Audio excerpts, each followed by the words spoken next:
Hello, this is Matthew Hartley for the 50 Times As Many program. As you are probably aware, our Prime Minister Malcolm Turnbull has committed Australia to taking 5,000 refugees from Central America. This is fantastic for those individuals. Fantastic. The question is, however, is it the best we can do for the region for a specific amount of money?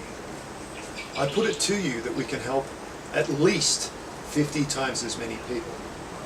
But in reality, far, far more people even than that, by spending the money efficiently in the area, providing middle-class incomes and stable employment. For exactly the same amount of money, we can have a transformative effect on Central America itself, so that in the future there need be no refugees, because no one will have a reason to run. What I would like you to consider is this. The cost of bringing 5,000 people to Australia is more or less what it would cost us to create 250,000 full-time middle-class jobs in Central America.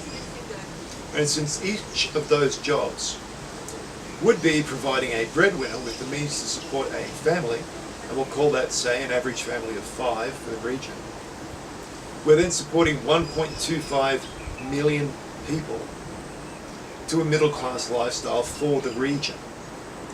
Now, if we could provide that amount of money from our country, and we could provide 5 other nations with enough of a persuasive argument to join us in doing so, then for the same budget that would be spent on 30,000 refugees, we could actually provide a middle-class lifestyle for almost everybody who lives in Central America.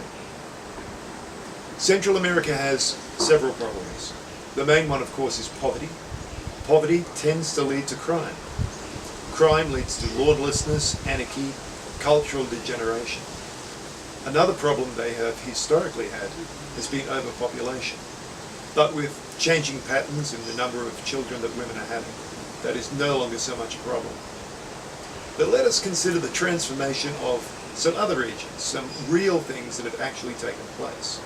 Most of us are aware that the economy of China has been transformed.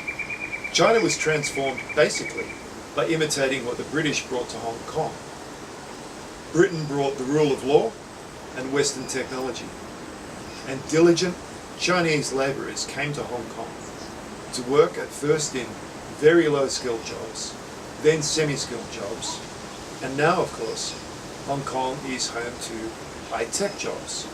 Exactly the same process took place in Taiwan, otherwise known as the Republic of China. The People's Republic of China, the Communist bloc, have simply copied the Hong Kong model on the mainland, inviting in more and more foreign firms and gaining skills, gaining techniques, and gaining an understanding of how to do exactly the same sort of thing. This is also what has transformed South Korea. This is what has advanced the lifestyle and living standards of people in Thailand and Malaysia, and that is taking place now in Vietnam. That is all that is required for Central America. The current average annual incomes in Guatemala, Honduras, and El Salvador are extremely low.